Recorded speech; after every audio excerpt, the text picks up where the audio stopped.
खानापूर नगरपंचायतच्या वतीनं सगळ्या पत्रकार बंधूंचं मी मनापासून स्वागत करतो। आजच्या पत्रकार परिषदेसाठी या ठिकाणी उपस्थित आपल्या खानापूरच्या नगराध्यक्षा सौ भगतताई,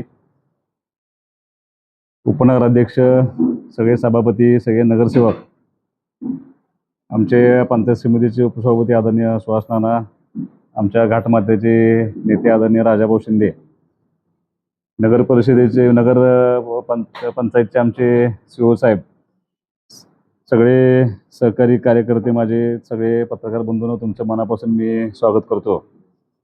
आजपर्यंत सगळ्या पत्रकार परिषद आपल्या उटे शहरामध्ये होत होत्या आणि आज पहिल्यांदाच खानापूरला पत्रकार परिषद व्हायला लागली। मग अशी गमतीने एक पत्रकार आमचे मित्र म्हणाले सुद्धा की बातमी अशी करूया की उट्याचे पत्रकार खानापूरला पत्रकार परिषदेसाठी।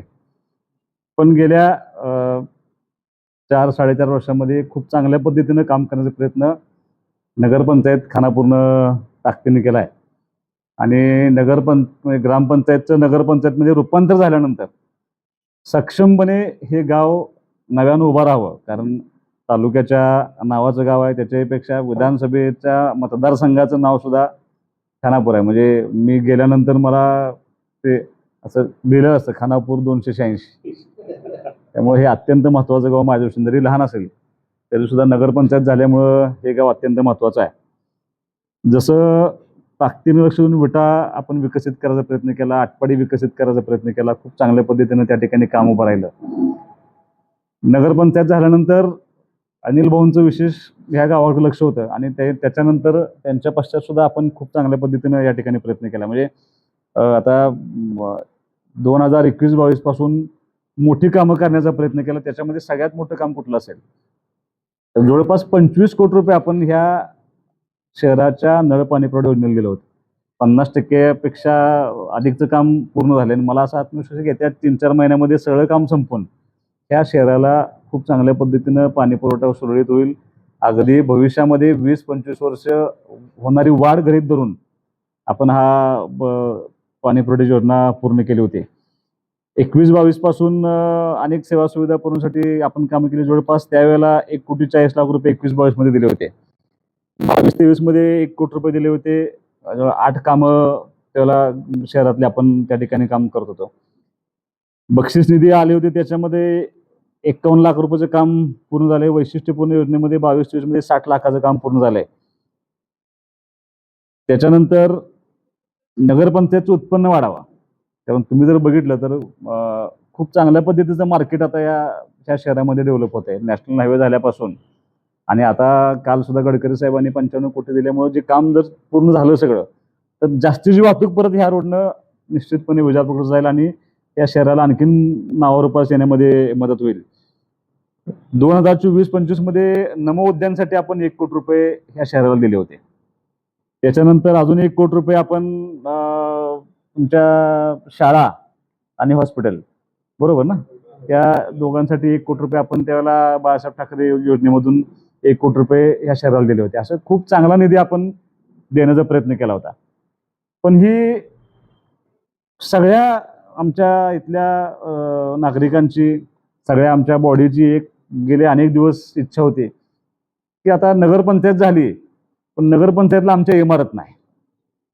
कारण जर आता बऱ्याच ठिकाणी इमारतीचं काम पूर्ण व्हायला लागलं, पण ह्या शहराला इमारतीचं काम अपूर्ण असल्यामुळं अनेक लोकांची अनेक दिवसापासूनची मागणी होती। आणि मला तुम्हाला बोलायचं कारणच हे आहे की मला सांगायला अतिशय आनंद होतोय की आमच्या सर्वांचे नेते, महाराष्ट्राचे उपमुख्यमंत्री तथा नगरविकास खात्याचे मंत्री आदरणीय एकनाथ शिंदे साहेब यांनी काल आम्हाला आदेश आमच्या हातात सुपूर्द केला आणि खानापूर नगरपंचायतच्या इमारत बांधकामासाठी 5 कोटी रुपयाचा निधी त्यांनी आम्हाला काल दिलेला आहे। आणि मग आता काल 95 कोटीची कामं मंजूर झाली, पण मी प्रेस घेतली नाही। मग 5 कोटीचीच कामाची का प्रेस घ्यायला लागलोय, असं काही लोकांना प्रश्न पडू शकतो।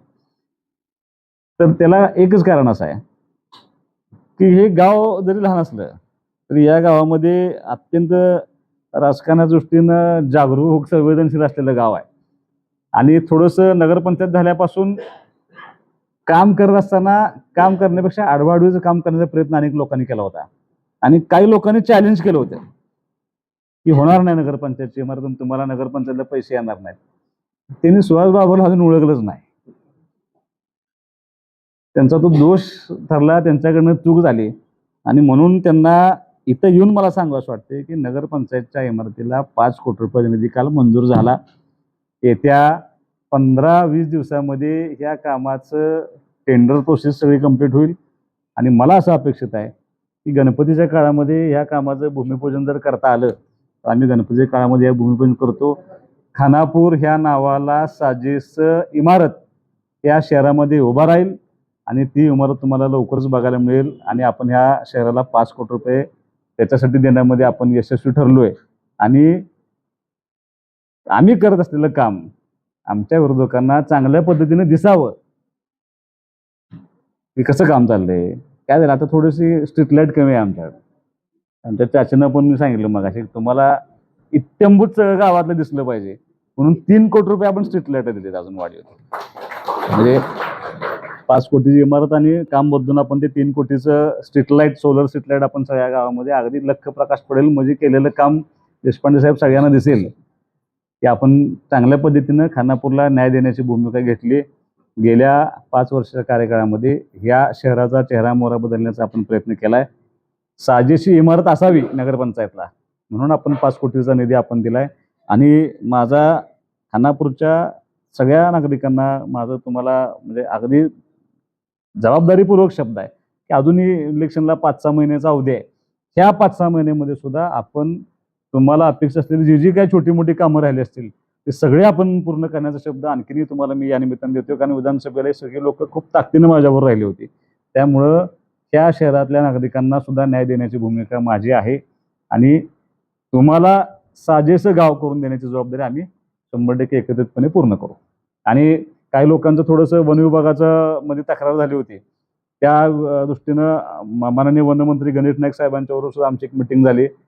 मुख्यमंत्री महोदयांना सुद्धा आम्ही त्याचं पत्र दिलंय की तो जो त्यांच्या काही खाजगी जागांच्या वरती सुद्धा वनसदृश क्षेत्र म्हणून जो हे झालाय शेरा पडलाय त्याच्यावरती लवकरच त्याचा निर्णय करण्यासंदर्भामध्ये आम्ही एक बैठक झाली आमची. शासन त्या दृष्टीने सकारात्मक आहे. आम्ही त्याचाही निश्चितपणे ताकदीनं पाठपुरावा करून ते काम पूर्ण करून देऊ.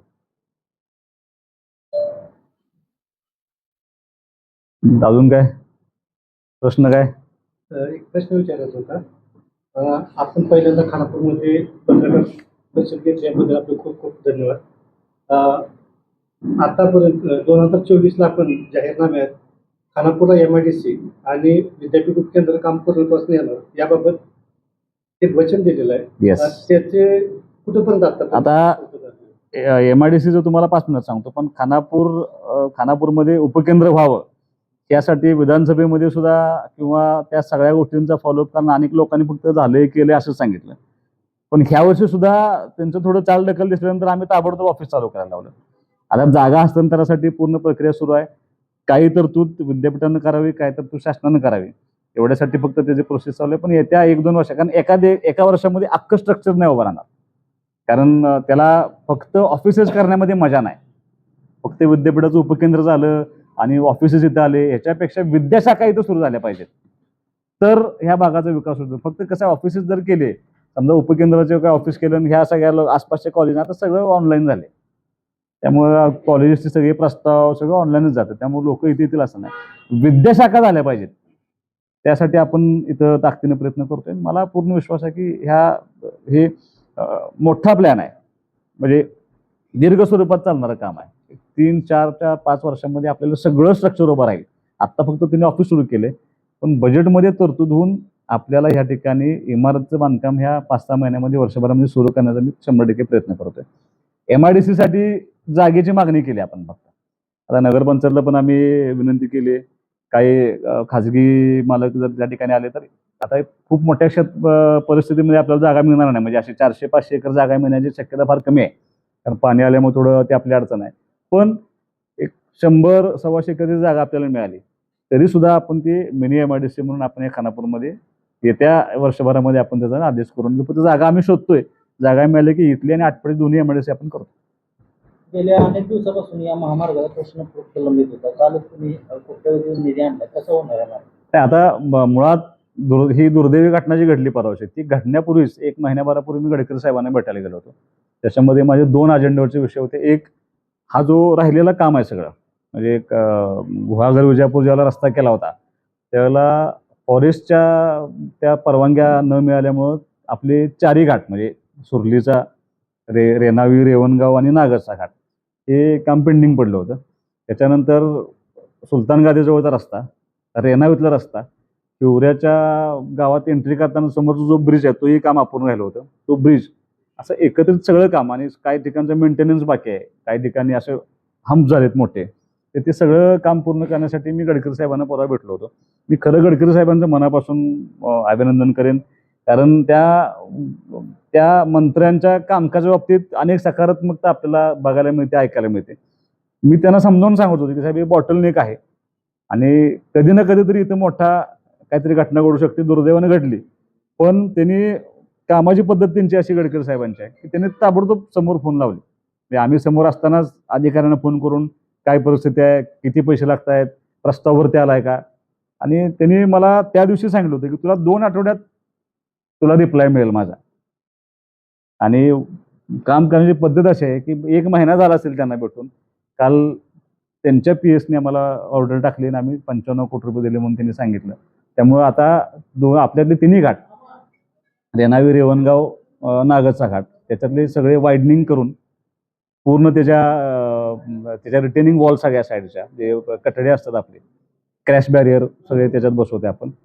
सगळे रस्ते मधले जे राहिले होते ते सगळे रस्ते पूर्ण करून चांगला रस्ता, आपलं जे काम अपूर्ण होतं, आणि हिवऱ्याच्या समोरचं ब्रिज, असं सगळे म्हणून 95 कोटी रुपये आपलं सगळं काम पूर्ण होतं. विरोधक म्हणतात की लोकप्रतिनिधी काम करत नाही, पण तुम्ही विकास कामातून टाकून देतो. आता कोट्यावधी निधी आणला. नाही, मी आता काम करत नाही, मी आता तुम्हाला सांगितलं म्हणून सिटलाईट करतो. दिसलं पाहिजे. आता ते कसं आहे, आता त्यांचं काम आहे, ते फक्त त्यांनी माझं आव्हान त्यांनी कसं की काय केलं नाही तेवढं सांगायचं, फक्त आदंतरी बोलायचं नाही, काय केलं नाही तेवढं सांगायचं फक्त. कारण मला असं आत्मविश्वास आहे की जे काम माझ्यापर्यंत पोहोचते ते सगळे काम पूर्ण करण्याचा माझा प्रयत्न आहे. मी जे शब्द विधानसभेला दिले होते ते सगळे काम पूर्ण होणार. खानापुरात जिल्हा परिषदची जागा आहे, जिल्हा परिषद शाळा किंवा पहिली जुनं आरोग्य केंद्र आणि जुन्या जी जागा आहे ते मेन बरोबर मार्केटमध्ये चौकाच्या जागा आहे. हे डेव्हलप होण्यासाठी किंवा आता जिल्हा परिषदचा आता जिल्हा परिषद सदस्य त्यांच्याशी पण आपण बोलून घेऊया याच्यावरती. या जागा डेव्हलप झाल्या तर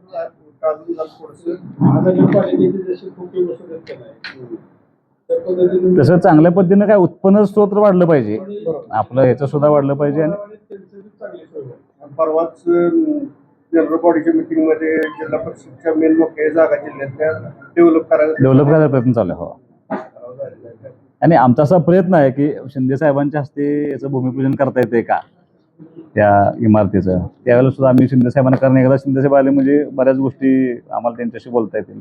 आधीचं लक्ष, प्रेम त्यांचं आपल्यावरती आहेच, खानापूर आटपाडीवरती. चांगल्या पद्धतीने निधी अजून देतील त्यांना, त्यांच्या हस्ते उद्घाटन होण्याचा आमचा प्रयत्न आहे. आणि हे बघून आपण म्हणजे गाव पण विकसित होण्यासाठी त्या जागा डेव्हलप होणं चांगलं आहे, पण ते उत्पन्न वाढण्यासंदर्भामध्ये त्यांचाही निर्णय त्यांनी कसा घेतला बघूया आपण. जिल्हा परिषद त्यांच्याशी चर्चा करू आपण. स्मार्ट पीएचसी पण काम पूर्ण झालंय. हो, त्याचं फक्त शिफ्टिंग करायचं आहे. त्याचं आता शिफ्टिंग करून त्याचं उद्घाटन घेऊ, कारण इमारत इथंच बांधायची आहे. ही इमारत बांधताना इथलं सगळं परत तुम्हाला तिथं त्या हॉस्पिटलमध्ये न्यावं लागणार आहे, आपल्या जुन्या इमारतीमध्ये.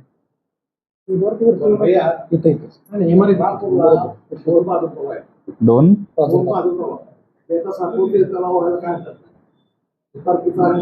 सांगतो तुम्हाला मी.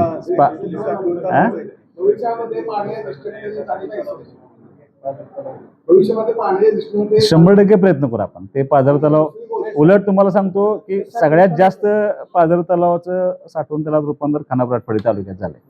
आणि ते आता आमचा असा प्रयत्न आहे की काल सुद्धा टेंबोला ज्याला 719 कोटी रुपये आले, त्याच्यामध्ये 52 कोटी रुपये, म्हणजे कदाचित विकास होत नाही असं सांगतात त्यांना, ते सांगतो आपण सगळ्या तलावाच्या खाली जी तुमचं जे आउटलेट आहे त्या आउटलेट पासून इन्फ्रास्ट्रक्चर उभा करून तिथं त्यातनं सुद्धा पाणी कसं येता येईल पीडीएम लाईन, यासाठी आपला प्रयत्न होता. त्याला 52 कोटी रुपये पहिल्या टप्प्यामध्ये 9 तलावांना दिले. पण येत्या काही दिवसांमध्ये बजेटच्या प्रोव्हिजनमध्ये किंवा महामंडळाकडे टेंबूड असं आपण विनंती करून त्या सगळ्या तलावांच्या खाली आपण ते स्ट्रक्चर सगळं उभा करतोय. साठवण तलाव करण्यामध्ये थोडंसं जलसंधारणचा आता विरोध आहे, पण मुख्यमंत्री मोदयांनी एका ठिकाणी असं सांगितलं होतं की हे दुष्काळी भागात पाणी उचलून न्यायचं पावसाळ्याचं, त्यावेळेला ही साठवण तलाव असणं खूप आवश्यक आहे. ते रूपांतरित तलाव साठवण तलाव करण्यासंदर्भात जे पत्र दिले त्यात आपण त्या दोन्ही तलावांचा समावेश केलाय त्याच्यामध्ये.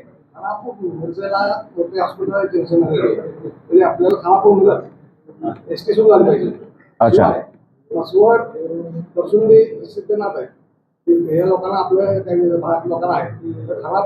नाही, आपण आता अजून 5 नवीन बसेस आपल्या येत आहेत कोटा डेपोला. ते आल्यानंतर एक स्पेशल खानापूर मिरज ठेवून टाकू आपण. येस. घाट मध्यवरील काही गावात अजून रेंजचा प्रॉब्लेम आहे आणि लोकांचा त्याबाबत काय? ते आम्ही परवा दिशा समितीची बैठक झाली होती, त्यावेळेला ते BSNL ऑफिसचे लोक आले होते. त्यांना आम्ही विनंती केली की बानुरगड, ताडाजीवाडी ह्या काही भागामध्ये, भूड, मेंगानवाडी ह्या ठिकाणी बऱ्याच ठिकाणी रेंजचा प्रॉब्लेम आहे, तर तिथं सुद्धा टॉवर त्यांनी बसवून द्यावेत असं आपण त्यांना विनंती केली. शिवसेनेचं धनुष्यबाण चिन्ह गोठवायचं विरोधक करतात, तर तुमचं काय नाही, आता तो न्यायप्रविष्ट विषय आहे. मला असं वाटतं की ह्याचा निर्णय जरी न्यायालयात सुरू असला तरी त्यावेळेला सुद्धा त्या विरोधकांनी आवाहन केलं होतं की ह्याचा निर्णय जनतेच्या न्यायालयात व्हावा. जनतेच्या न्यायालयात निर्णय झाला ना. 60 आमदार आले, आता 13 खासदार झाले. मग ज्यावेळेला जनता एवढ्या पाठीमागे असेल तर मला असं वाटतं की टेक्निकल बाजूने सुद्धा चिन्ह गोठवणे बिठवणं हे काय होणार नाही. ते शिंदे साहेबांच्या बरोबर जो विचार बाळासाहेब ठाकरेंच्या बरोबर होता तोच विचार शिंदे साहेबांनी चालू ठेवला. त्यामुळं मला असं वाटतं की शेवटी न्यायप्रविष्ट विषय आहे, पण सगळ्या जर घटना बघितल्या, ते जे कायदेशीर बाजू बघितलं, तर मला असं वाटतं की न्याय हा आम्हालाच मिळेल.